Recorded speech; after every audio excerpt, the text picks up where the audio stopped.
तो शुरू करने से पहले एक बार कंफर्म आप लोग कर दीजिए कि आवाज क्लियर है। Yes sir. Okay, yes sir. चलिए ध्यान दीजिएगा। क्वेश्चन नंबर 23 क्या कर रहा है कि 38 कर्मचारियों का यानी 38 वर्कर्स है और इन सभी का औसत वेतन एवरेज जो यहाँ पे इनकम है ये यहाँ पे दिया हुआ है। क्या है?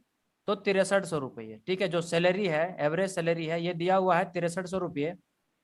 अगर इसमें मैनेजर अगर शामिल हो जाता है यानी मैनेजर का जो वेतन है इसको अगर इसमें शामिल कर देते हैं, मैनेजर का जो सैलरी है इसमें अगर मिला देते हैं तो औसत वेतन यानी एवरेज सैलरी अब कितना हो जाता है? 6400 रुपये हो जाता है। ठीक है, तो यहाँ पे आपको ये बताना है कि मैनेजर का यहाँ पे वेतन क्या है।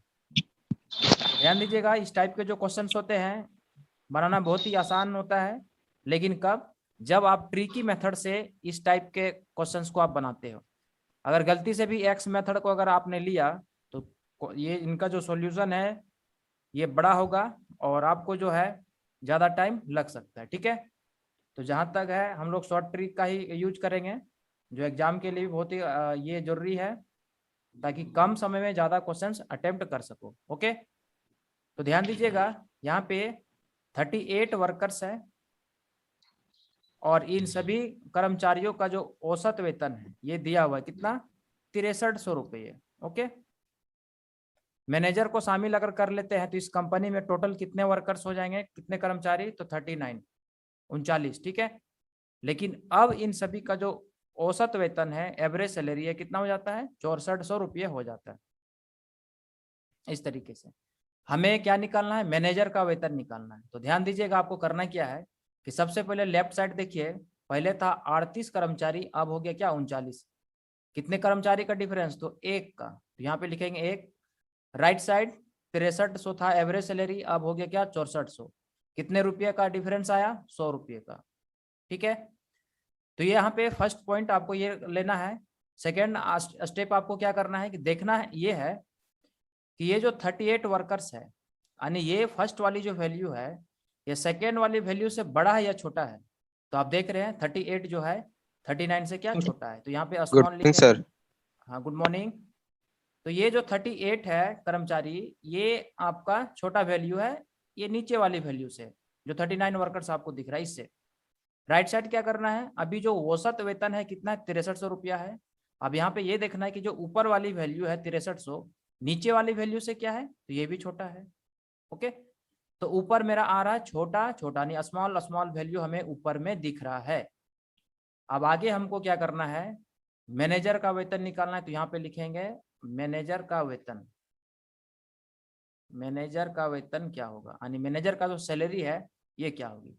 इसके लिए बस थोड़ा सा आपको ट्रिक लगाना है कि लेफ्ट साइड जो फर्स्ट वैल्यू है 38 इसको क्रॉस कर देना है सेकेंड वाले डिफरेंस के साथ। नेक्स्ट क्या करना है कि राइट साइड जो सेकेंड वैल्यू है इसको फर्स्ट वाले डिफरेंस के साथ मल्टीप्लाई करना है। तो जैसे मल्टीप्लाई करेंगे 38 गुना 100 कितना हो जाएगा? 3800 हो जाएगा, 3800। फिर इधर जो है यहाँ पे 6400 है, इसको एक से गुना करेंगे तो क्या होगा? 6400 ही रहेगा। अब यहाँ पे बीच में क्या रखोगे, प्लस या माइनस? तो इसके लिए ध्यान दीजिएगा ऊपर में हमारा क्या दिख रहा है? छोटा छोटा वैल्यू दिख रहा है, स्मॉल और स्मॉल वैल्यू हमें दिख रहा है। ऊपर में अगर छोटा छोटा वैल्यू रहे या ऊपर में नीचे वाली वैल्यू से दोनों वैल्यू ऊपर का अगर बड़ा बड़ा रहे तो ऐसे कंडीशन में हम क्या करेंगे कि बीच में प्लस देंगे। यहाँ जो ये बॉक्स दिख रहा है बीच में प्लस देंगे, है ना। आगे अगर ऊपर रहे छोटा और ऊपर में ही जो है दूसरा वैल्यू रहे बड़ा यानी छोटा बड़ा ऊपर में दिखे या तो फिर बड़ा या छोटा दिखे, ऐसे कंडीशन में क्या करना है कि यहाँ पे बीच में माइनस रखना है। तो यहाँ पे ऊपर वाली दोनों वैल्यू नीचे वाले वैल्यू से क्या छोटा है तो यहाँ पे क्या रखेंगे? प्लस रखेंगे, जैसा कि यहाँ पे दिख रहा है प्लस किए। तो मैनेजर का वेतन हमारा क्या आएगा? तो दोनों वैल्यू को जोड़ दो, 0 0 8 4 12 का 2 1 6 3 9 और एक क्या 10,200 रुपये जो है यहाँ पे मैनेजर का वेतन होगा। ठीक है, तो इस टाइप के क्वेश्चंस को बनाना बहुत ही आसान है और आप देख रहे हैं कि इस ट्रिक के माध्यम से हमें बहुत ही छोटी छोटी संख्याओं का गुना करना पड़ रहा है और जोड़ना पड़ रहा है और कुछ भी नहीं इसमें। ठीक है, तो थोड़ा सा ट्री की प्रोसेस को, ट्री की मेथड को आप बार बार रिवीजन करके माइंड में सेट कर लें, याद रखें। ठीक है, तो क्वेश्चन बनाना बहुत ही आसान है।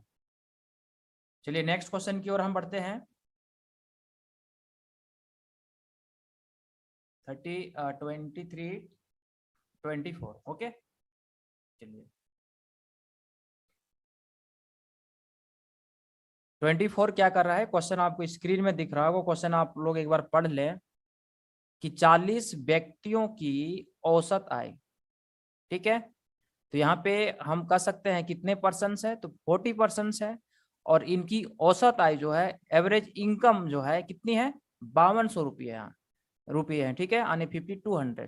तो एक व्यक्ति के चले जाने पर, एक व्यक्ति, एक पर्सन यहाँ पे चले जाते हैं, तो शेष व्यक्ति जो बच जाते हैं, ठीक है, इनका औसत आय यानी यहाँ पे एवरेज इनकम कितना हो जाता है, 5150 रुपये। तो जाने वाले व्यक्ति की आय यहाँ पे क्या होगी, जो व्यक्ति चला गया जिसके कारण औसत आय हो गया 5150, तो उस जो व्यक्ति जो गया, उस व्यक्ति का यहाँ पे इनकम क्या होगी, ये हमें निकालना है। ठीक है, तो क्वेश्चन सेम क्वेश्चन है, क्वेश्चन नंबर 23 और 4। इसमें हम क्या करेंगे, सबसे पहले लेंगे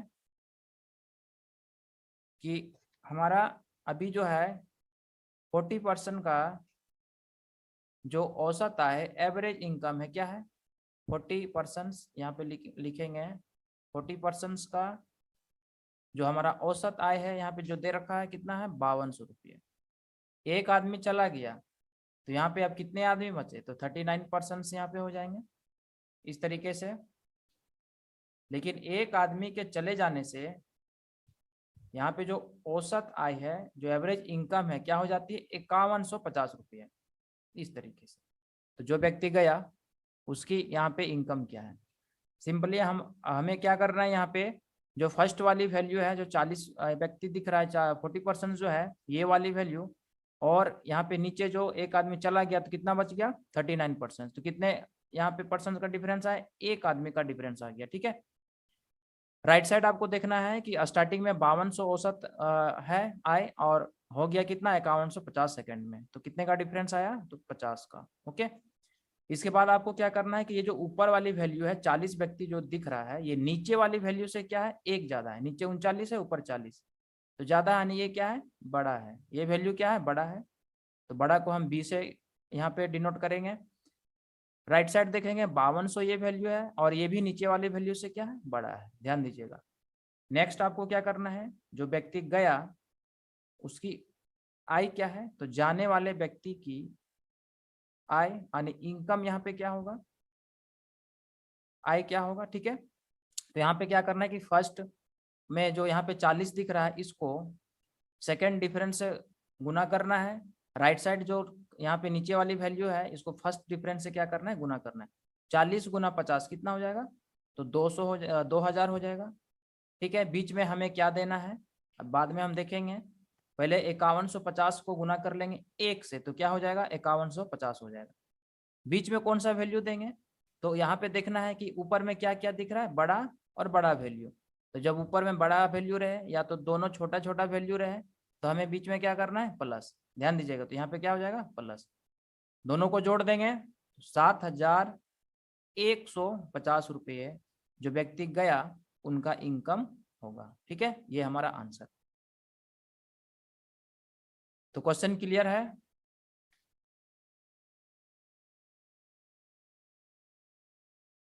तो ये सेम टाइप क्वेश्चन है।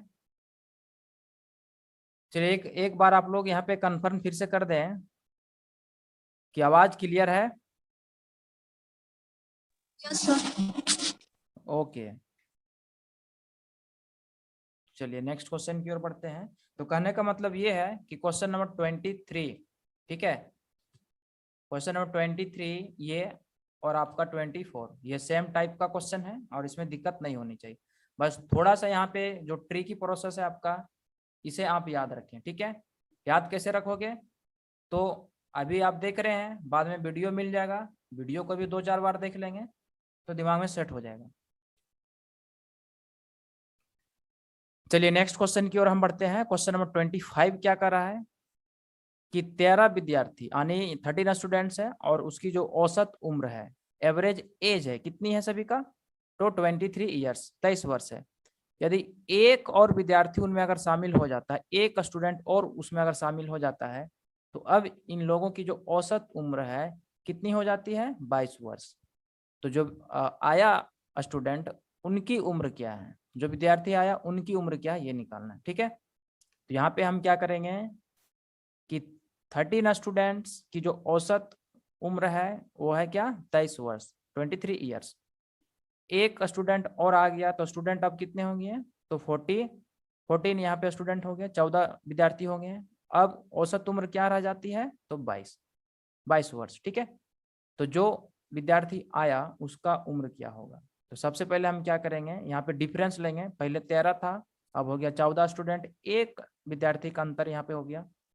इधर देखेंगे अभी औसत जो है कितनी है? 23 वर्ष है। अब कितना हो गया? 22। तो 1 वर्ष का यहाँ पे अंतर आ गया। इसके बाद हमें क्या देखना है कि ये 13 स्टूडेंट है, ये नीचे वाली वैल्यू से क्या है? छोटा है। नीचे 14 स्टूडेंट है, ऊपर 13, तो ये वैल्यू हो गया आपका छोटा। यहाँ पे राइट साइड देखेंगे कि 23 वर्ष है और नीचे क्या है? नीचे वाली वैल्यू 22 वर्ष औसत है, तो ये ऊपर वाली वैल्यू यहाँ पे क्या दिख रहा है? बड़ा दिख रहा है। ठीक है, आगे हमें क्या करना है कि आने वाले विद्यार्थी की उम्र क्या होगी? तो आने वाले स्टूडेंट की यहाँ पे उम्र क्या होगी? तो इसके लिए क्या करेंगे, ये जो फर्स्ट वैल्यू है सेकेंड डिफरेंस के साथ मल्टीप्लाई करो, ये नीचे वाली जो वैल्यू है फर्स्ट डिफरेंस के साथ मल्टीप्लाई करो। ओके, तो 13 गुना 1 क्या हो जाएगा? 13 हो जाएगा। इधर हो जाएगा 22 गुना 1 क्या हो जाएगा? तो 22 हो जाएगा। अब बीच में क्या रखोगे? प्लस या माइनस। तो इसके लिए देखना ये है कि ऊपर वाली वैल्यू जो है छोटा है और एक तरफ क्या है? बड़ा है। तो छोटा बड़ा ऊपर में रहे या बड़ा छोटा रहे, ऐसे कंडीशन में बीच में क्या रखना है? माइनस रखना है। ठीक है, तो यहाँ पे क्या हो जाएगा? माइनस। तो 13 माइनस 22 कितना हो जाएगा? -9 साल हो जाएगा। और ध्यान दीजिएगा आने वाले विद्यार्थी की उम्र यहाँ पे क्या आ रही है? 9 वर्ष। तो उम्र हम जानते हैं कभी भी माइनस में नहीं होती है, इसीलिए यहाँ पे लेंगे 9 वर्ष। तो आने वाले स्टूडेंट विद्यार्थी की उम्र क्या रही होगी? 9 वर्ष रही होगी। ये हमारा आंसर। ठीक है, तो सेम टाइप क्वेश्चन है 20 आपका 3, 24 और 25, ये सेम टाइप क्वेश्चन है। ठीक है, इसमें दिक्कत नहीं होना चाहिए। चलिए नेक्स्ट क्वेश्चन की ओर हम बढ़ते हैं। ध्यान दीजिएगा नेक्स्ट क्वेश्चन क्या कर रहा है। नेक्स्ट क्वेश्चन को बताने से पहले यहाँ पे कुछ फॉर्मूले और कुछ बेसिक कॉन्सेप्ट यहाँ पे आपको जानने पड़ेंगे। ठीक है, तो चलिए यहाँ पे 2 फार्मूला आप लोग को बताता हूँ। सबसे पहले अगर बात कर रहा है एक शहर से दूसरे शहर की ओर जा रहा है, तो यहाँ पे 20 किलोमीटर प्रति घंटे की चाल से ये जा रहा है, यानी स्पीड का बात किया जा रहा है। फिर दूरी है यानी डिस्टेंस का भी बात किया जा रहा है। ठीक है, तो सबसे पहले आप लोगों को डिस्टेंस की जो फॉर्मूला होती है ये जो है जानना पड़ेगा। तो डिस्टेंस का फॉर्मूला क्या होता है? तो स्पीड इंटू क्या होता है? टाइम। स्पीड इंटू क्या होता है? टाइम। ठीक है, यानी इसी को हम बोल सकते हैं दूरी बराबर क्या होता है? तो चाल गुना समय होता है। ध्यान दीजिएगा, चाल गुना क्या होता है? समय होता है। अब यहाँ से अगर आपसे पूछा जाए कि स्पीड का फॉर्मूला क्या बनेगा, तो चलिए आप लोगों में से कोई बताओ कि स्पीड का फॉर्मूला क्या बनेगा यहाँ पे। ठीक है, चलिए फटाफट यहाँ पे बताएं आप लोग, स्पीड का फॉर्मूला क्या लिखोगे? Distance by time. क्या लिखोगे? Distance by time. जी हाँ, डिस्टेंस बाय टाइम लिखोगे। ओके, और अगर टाइम का फॉर्मूला यहाँ से निकालना रहे तो क्या करोगे?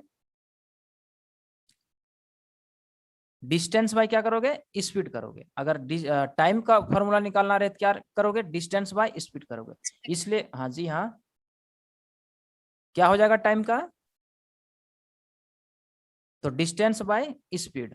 इसलिए यहाँ पे बार बार आप लोग रिपीट कर रहे हैं, क्योंकि यही 3 टर्म जो आपको दिख रहा है यहाँ पे, डिस्टेंस, स्पीड और टाइम, इसी से रिलेटेड आगे का क्वेश्चन आपका बनेगा। जैसे ही स्पीड का बात यहाँ क्वेश्चन में किया जाएगा, तुरंत आपके दिमाग में आना चाहिए कि स्पीड बराबर क्या होता है? Distance by time.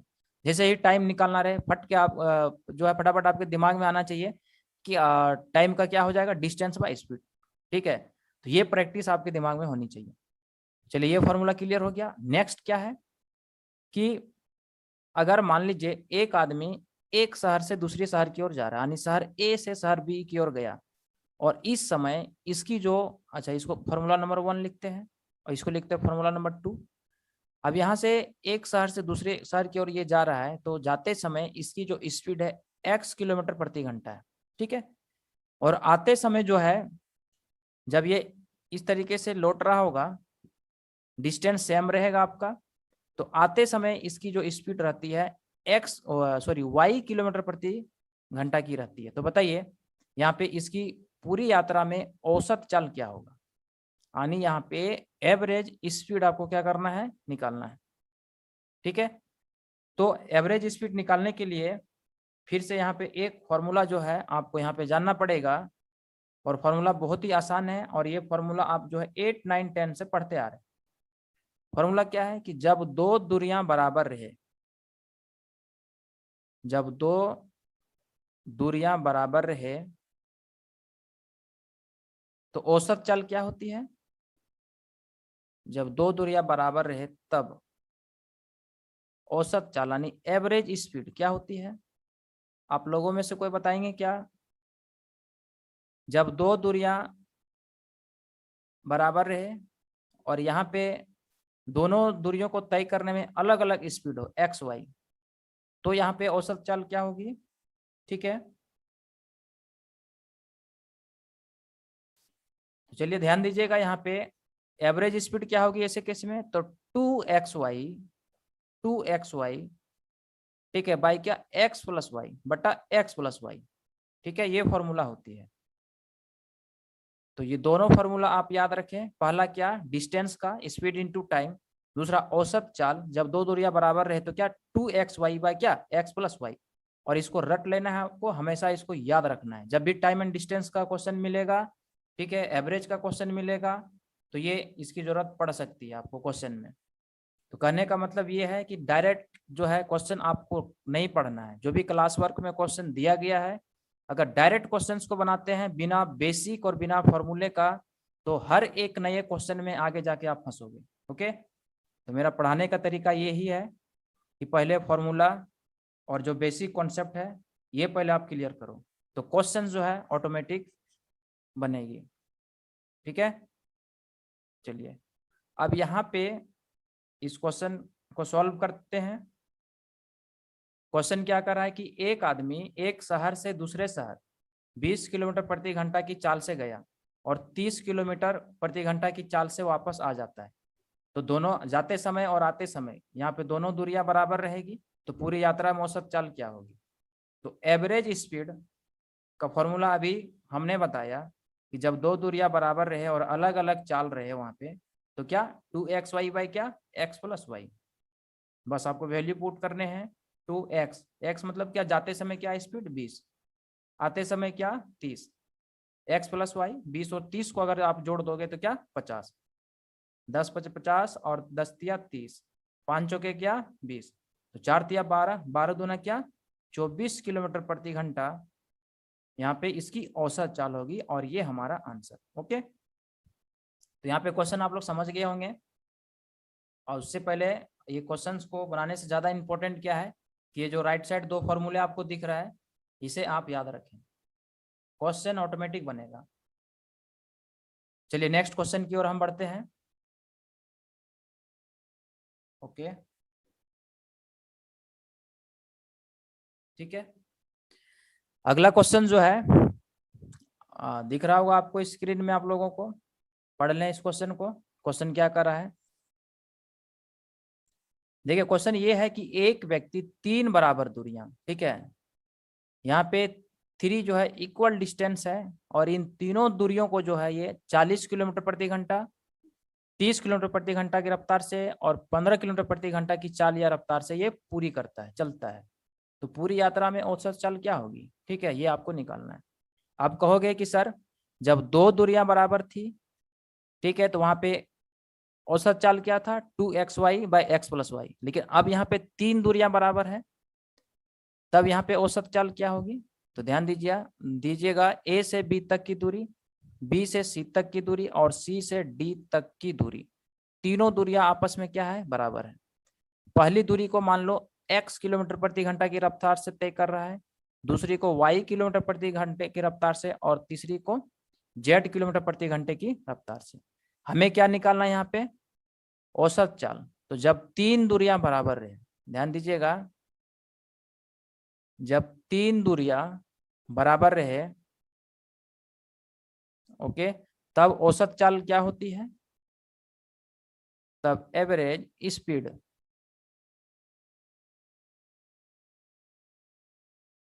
तब एवरेज स्पीड होती है यहाँ पे 3xyz बटा क्या, x into Y plus Y into Z plus Z into क्या, x। ओके, तो ये फॉर्मूला होती है। लेकिन चूंकि हम तो ट्रिकी मैथमेटिक्स पढ़ रहे हैं, ध्यान दीजिएगा, अगर तीन दूरियां बराबर रहे और तीन चाल दिया हुआ रहे, इस केस में अगर आप ये फॉर्मूला लगाते हैं तो ध्यान दीजिएगा, बहुत ही बड़ी बड़ी संख्याओं को आपको गुना करना पड़ सकता है, जोड़ना और भागा देना पड़ सकता है। ठीक है, इसलिए इस फॉर्मूले का यूज हम लोग नहीं करेंगे। ठीक है, जहां तक मेरा अनुभव है, इस फॉर्मूले को अगर यूज करोगे तो बहुत ही ज्यादा टाइम लगेगा, इसलिए इस फॉर्मूले का यूज नहीं करेंगे। ठीक है, तो अब यहाँ पे दूसरा तरीका क्या है, तो चलिए आप लोगों को दूसरा तरीका बताते हैं इस टाइप के क्वेश्चन को सॉल्व करने का। ठीक है, जो बहुत ही शॉर्ट तरीका है और बहुत ही छोटे छोटे संख्याओं का जो है गुना और जोड़ करना पड़ेगा। यहाँ पे सबसे पहले लिखेंगे कि यहाँ पे कितनी दूरियां हैं, तीन दूरियां, पहली ये हो गया, दूसरी, और ये क्या, तीसरी। अब यहाँ पे तीनों दूरियां बराबर है और तीनों दूरी को तय करने में अलग अलग स्पीड जो है इनका लग रहा है। पहले दूरी को तय करने में क्या स्पीड है, 40 किलोमीटर प्रति घंटे का स्पीड है, दूसरी दूरी को तय करने में 30 किलोमीटर प्रति घंटे का स्पीड है, और तीसरी को तय करने में 15 किलोमीटर प्रति घंटे की स्पीड है इसकी। ठीक है, जितने भी स्पीड है, जितनी भी चाल है, सभी का हम यहाँ पे क्या करेंगे, एलसीएम लेंगे। 40, 30 और 15 का एलसीएम यहाँ पे क्या होगा। ओके, तो एलसीएम लेना सभी को आता होगा, ध्यान दीजिएगा। सर 120 होगा सर एलसीएम। एलसीएम कितना होगा, 120 सर। 120 होगा। नहीं 120 नहीं होगा सर, नहीं 115 से फिर नहीं जाएगा। देखिए सर, देखते हैं। 120 ही होगा, 120 होगा। देखो कैसे, देखिए एलसीएम लेने का तरीका क्या है, तो ध्यान दीजिएगा। बेसिक मेथड से अगर आप बनाओगे एलसीएम, जैसा बचपन से लेते आ रहे हैं, बनाते आ रहे हैं, पहले 2 से भाग दे के देखा जाता है, फिर 3 से, फिर 4 से, इस तरीके से। ठीक है, तो ये हमारा ओल्ड मेथड हो गया। और इस मेथड को आप भूल जाओ और ट्रिकी मेथड से एलसीएम निकालना सीखो। ठीक है, तो मेथड, ट्रिकी मेथड क्या है, तो ध्यान दीजिएगा, 15 है और 15 के मल्टीपल में क्या है, 30 है, यानी 15 का बड़ा भाई क्या है, 30 है, छोटा भाई को कैंसिल कर दो। ओके, अब यहाँ पे देखो 40 और 30, ऐसी कौन सी बड़ी संख्या है जो दोनों को जो है यहाँ पे कैंसिल करेगी, यानी दोनों को काटेगी, सबसे बड़ी संख्या। तो कहोगे कि सर 2 है जो दोनों को काटेगी, लेकिन 2 बड़ी संख्या नहीं है, इससे बड़ी तो 5 है, लेकिन 5 भी नहीं है, इससे बड़ी 10 होगी। 10 एक ऐसी बड़ी संख्या यहाँ है जो 40 और 30 दोनों को काटेगी। ठीक है, और 10 से बड़ी कोई भी संख्या नहीं है जो दोनों को काटेगी। तो चलिए 10 है तो 10 दिए 30, इस 40 को 3 से गुना करो, कितना आ गया एलसीएम, 120। ओके, तो इस तरीके से हम लोग ट्रिकी मेथड से एलसीएम निकालते हैं। जब हम आप लोगों को पढ़ाएंगे एलसीएम और एचसीएफ चैप्टर, ध्यान दीजिएगा, वहां पे जो शॉर्ट मेथड होते हैं एलसीएम और एचसीएफ निकालने का, ठीक है, वहां पे हम डिटेल से आप लोग को बताएंगे। अभी थोड़ा सा आप समझो कि किस तरीके से एलसीएम निकाल रहे हैं। ठीक है, और नहीं समझ में आए तो जो बेसिक मेथड है उससे आप एलसीएम निकाल लोगे, कोई दिक्कत नहीं है। तो हमारा एलसीएम कितना आ गया, 120 आया। ठीक है, और जो एलसीएम आता है वह जो है किलोमीटर को बताता है, डिस्टेंस को बताता है, यानी तीन दूरियां क्या है, बराबर है, तो सभी दूरियां जो है 120 किलोमीटर करके होगी ऑन ये एवरेज, ये वैल्यू हमें यहाँ पे बता रहा है। ठीक है, 120 किलोमीटर।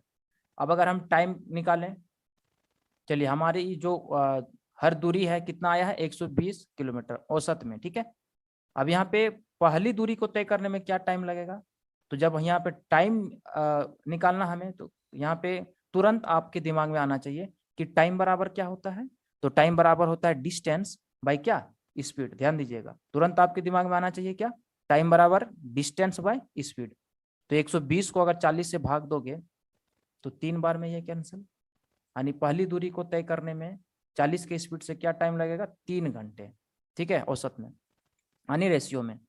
दूसरी दूरी को तय करने में क्या टाइम लगेगा, तो 120 को 30 से आप भाग दे दो तो यहाँ पे 4 घंटे लगेगा रेशियो में, ठीक है। तीसरी दूरी को कितना, तो 8 घंटा लगेगा जब 120 को 15 से डिवाइड कर दो। अब हमें क्या निकालना है, औसत चाल निकालना है, एवरेज स्पीड। करना क्या है कि टोटल कितनी दूरियां हैं, 3 लिखोगे गुना 120, ठीक है, जो हमारा एलसीएम है, गुना एलसीएम लिखोगे बटा सभी टाइम को जोड़ दो, सभी टाइम को क्या करना है, जोड़ देना है और भाग दे देना है। 4 3 कितना, 7 और 8 क्या हो जाएगा, 15। टाइम के जितना भी रेशियो है सभी को जोड़ दो तो आया 15। 15 ठी 120, 8 दिए क्या 24 किलोमीटर प्रति घंटा। यहाँ पे पूरी यात्रा में औसत चाल होगी और ये हमारा आंसर। ओके, तो आई होप सभी को समझ में आ रहा होगा। क्वेश्चन क्लियर है। तो यहाँ पे आप देख पा रहे हैं कि बहुत ही छोटी छोटी संख्याओं का जो है गुना जोड़ हमें करना पड़ रहा है, ठीक है। एक बार आप ट्रिक को समझ जाओ तो इस टाइप के क्वेश्चन को बनाना बहुत ही इजी हो जाता है, ठीक है। और ट्रिक्स को जो है माइंड में सेट करने के लिए आपको थोड़ा सा प्रैक्टिस करते रहना पड़ेगा, क्वेश्चन को बनाते रहना पड़ेगा। ओके, चलिए नेक्स्ट क्वेश्चन की ओर हम आते हैं।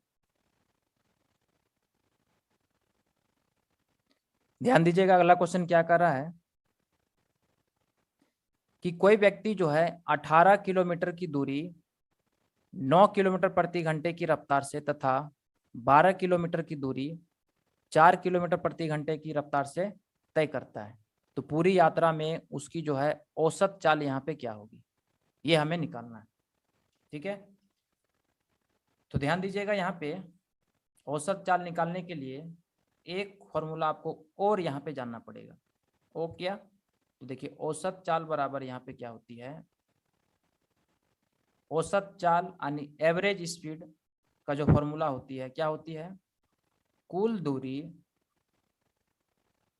टोटल डिस्टेंस बाय क्या, टोटल टाइम यानी कुल समय। औसत चाल निकालने का फॉर्मूला क्या होता है, कुल दूरी बटा क्या, कुल समय। ये आप ध्यान रखें, ठीक है। अब थोड़ा सा आप लोगों को पीछे लेके चलते हैं कि औसत चाल अगर हमें निकालना है तो फॉर्मूला क्या बन रहा है, कुल दूरी बटा कुल समय। अब यहाँ पे देखिए क्वेश्चन नंबर 27 में हमें जो है निकालना क्या था, एवरेज स्पीड। तो हमने क्या किया कि 3 दूरी था तो हमने लिखा यहाँ पे क्या 3 गुना एलसीएम कर दिया बटा जितना भी टाइम था जोड़ के सभी को क्या किया मैंने, भाग दिया। बट इन आप में से कोई बताएंगे क्या कि ऐसा हमने क्यों किया। चलिए आप लोगों को 5 सेकंड का समय देते हैं, आप लोगों में से कोई बता पाएंगे क्या कि ऐसा हमने क्यों किया, कि जो 3 दूरी है इसको एलसीएम 120 से गुना किया और 15 से डिवाइड किया, ऐसा हमने क्यों किया, ठीक है, क्यों किया। सर क्या एवरेज निकालने के लिए, सर एवरेज स्पीड। जी हाँ, चलिए अब आप लोगों को हम बताते हैं कि ऐसा हमने क्यों किया। तो अभी आप यहाँ देखिए औसत चाल बराबर क्या होता है, कुल दूरी बटा कुल समय। ध्यान दीजिए कुल दूरी बटा कुल समय। तो यहाँ पे जो एलसीएम हमारा आया तो ये पहली दूरी को बताया, ठीक है।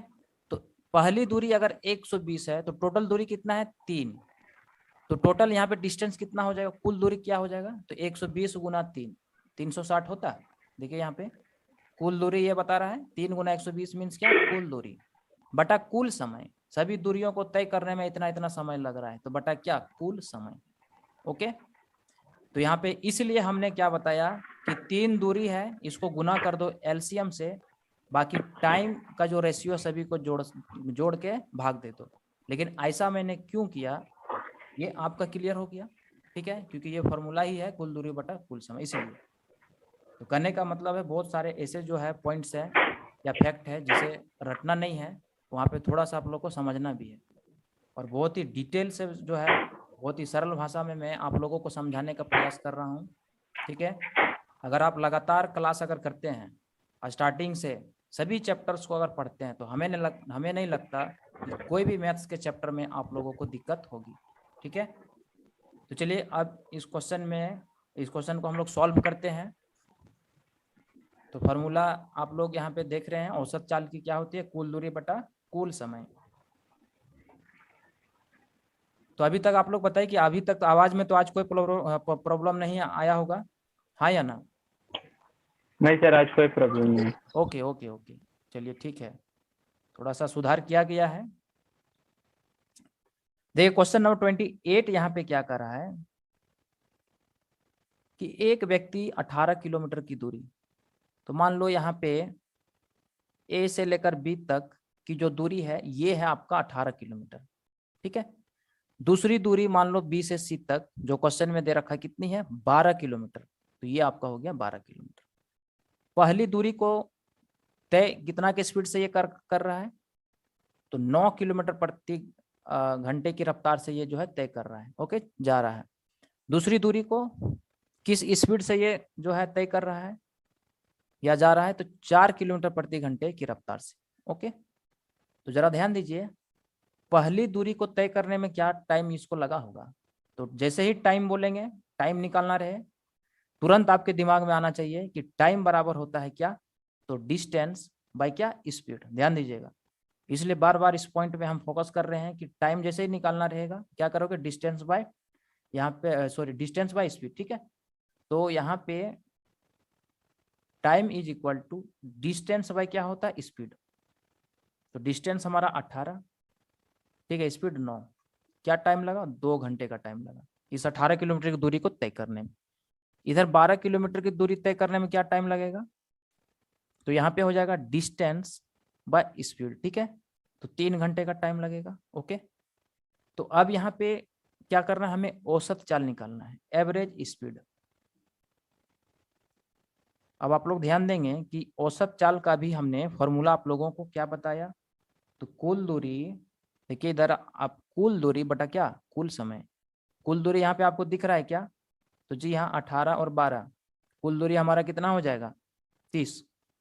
ये 30 हो गया बटा कुल समय कितना होगा, तो पहली दूरी को तय करने में 2 घंटा, दूसरी दूरी को तय करने में क्या, 3 घंटा, तो कुल समय हमारा क्या लगा, 5 घंटा। तो यहाँ लिखोगे 5, कैंसिल करो, तो यहाँ पे औसत चाल क्या होगी, 6 किलोमीटर प्रति घंटा, और ये हमारा आंसर, ठीक है। चलिए क्वेश्चन क्लियर है, Yes, sir. Yes sir. Okay. तो किसी भी क्वेश्चंस को अगर आप सिस्टमेटिक ढंग से पढ़ोगे तो कोई दिक्कत नहीं होगी, ओके। चलिए नेक्स्ट क्वेश्चन की ओर बढ़ते हैं। देखिए नेक्स्ट क्वेश्चन क्या कर रहा है, क्रिकेट के एक खिलाड़ी के 15 पारियों का कुछ औसत रन था, ठीक है। उसने 16वीं पारी में 120 रन बनाया, जिससे उसके औसत में 5 रन की क्या हो गई, वृद्धि हो गई।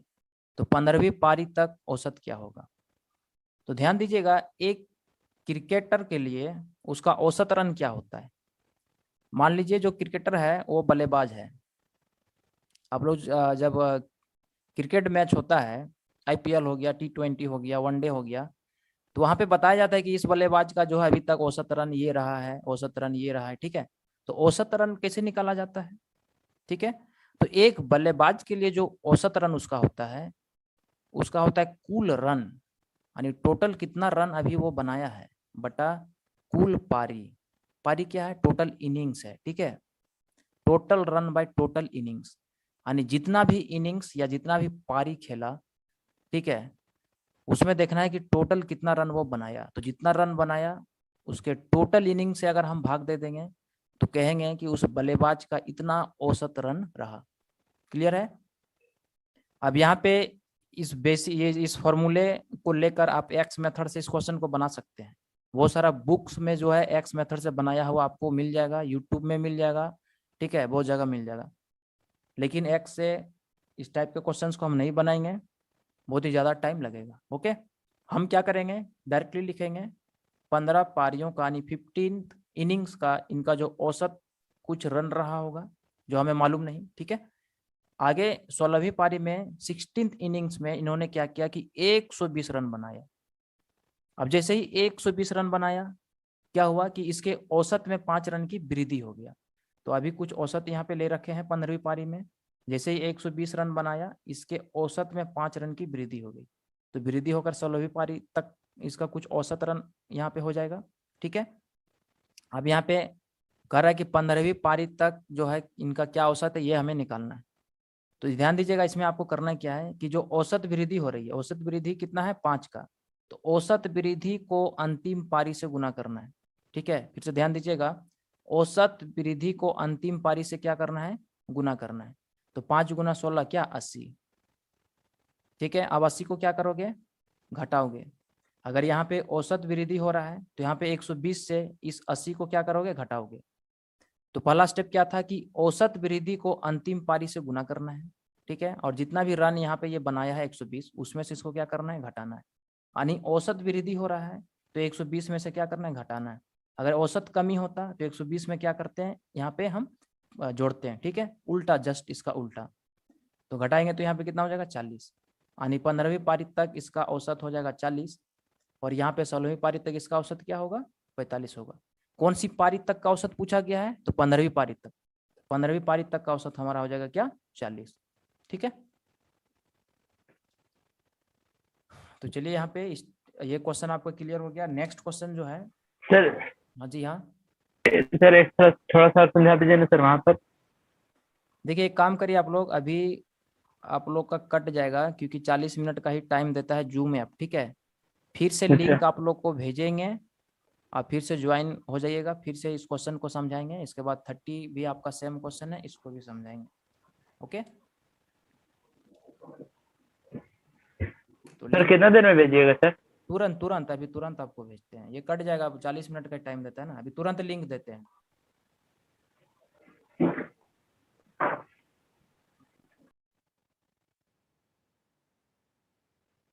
तो 29 तक जो है कंप्लीट हो चुका है हमारा। नेक्स्ट क्वेश्चन हम आते हैं क्वेश्चन नंबर 30 पे। तो ध्यान दीजिएगा, 30 भी आपका सेम क्वेश्चन है। क्रिकेट के खिलाड़ी के 12 पारियों तक यानी 12 इनिंग्स तक जो है इनका एवरेज रन था, कुछ रन था। ठीक है, एक औसत रन था, यानी कुछ एवरेज रन इनका रहा होगा 12 इनिंग्स तक। उसने क्या किया कि 13वीं पारी में 4 रन बनाया, जिससे उसके औसत में, जो औसत रन था उसमें 4 रन की कमी हो गई। तो बताइए 13वीं पारी तक जो है उसका औसत रन क्या था। ओके, तो यहाँ पे लिखेंगे 12th इनिंग्स तक जो है इनका कुछ औसत रन था जो हमें मालूम नहीं, लेकिन 13वीं पारी में इन्होंने कितना रन बनाया, तो 4 रन बनाया। और जैसे ही 4 रन बनाया, इसके औसत रन में कमी हो गया, कितने का, तो 4 रन का। तो कमी अगर हो गया तो कमी होकर 13वीं पारी में कुछ औसत रन यहाँ पे हो जाएगा। तो 13वीं, इस बार जो है 13वीं पारी का जो है 13वीं पारी तक का औसत रन हमसे पूछा गया, 12वीं पारी का नहीं पूछा गया, ध्यान दीजिएगा। तो सबसे पहले यहाँ पे 12वीं पारी का औसत रन आपको मिलेगा। ठीक है, जैसा कि ट्रिक यहाँ पे हम लगा रहे हैं। तो इस तरीके से आपको क्या करना है कि जो औसत कमी हो रही है, इस औसत कमी को अंतिम पारी से पहले गुना कर लो। ठीक है, तो 13 चौके कितना हो जाएगा, यहाँ पे 13 चौके 52 हो जाएगा। 52 होगा सर। अच्छा, 52 हो गया। अब इस 52 को क्या करोगे, 4 में जोड़ोगे या घटाओगे, आप लोग बताओ। सर घटाएंगे सर। घटाएंगे नहीं, जोड़ेंगे। क्यों सर? सर उसमें, इसमें तो माइनस में है ना सर पहले से। जी हाँ, इसमें माइनस औसत 52 है ना। औसत कमी हो गया ना। अच्छा कमी जब हो जाए यहाँ पे, यानी यहाँ पे जब अच्छा माइनस रहे तो यहाँ पे करना है प्लस।